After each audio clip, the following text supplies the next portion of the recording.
相手が来ます。一歩出て、はい、こっち見て、はい、よし、左来て、出てね、来て、来て、わかる？今度はこれはこっちから見ると出て刻み、次45ディグリーで45度で逆突き、いい？出てワンツー構えか、はっはっ、こういうふうに、はい、こう、そうです、そうです、いいですよ。今度はバックステップの柔らかく柔らかく揺らぎを使ってすぐ上段で返すんですね。刻み上段、こうきますね。はい、パーンとね、気合い出して、はい、でこっちですね、こうですね。はっ、はい、はっですか。相手が来る、はっ、相手がここに来るわけで、僕が動かなかったらこう打つんですよ。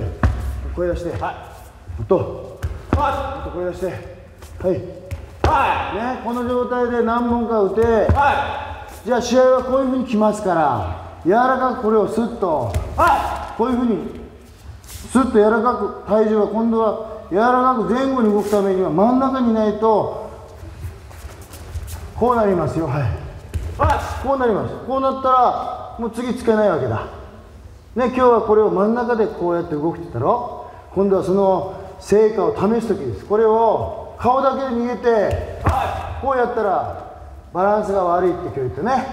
このまま、はい、このまま、はいはいはい、こういうふうに下がります。ですからこれこっちね、相手が今みたいに打ってくる、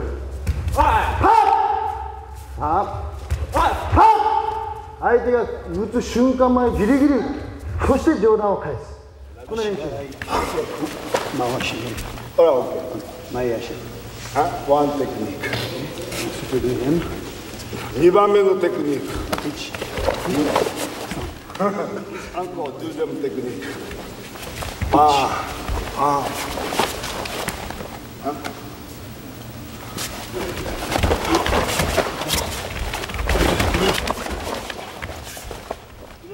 足払い行くから。ね。はい。C'est pareil, la même chose. On a dit, bam. Suivre, toujours suivre, hein, et frapper.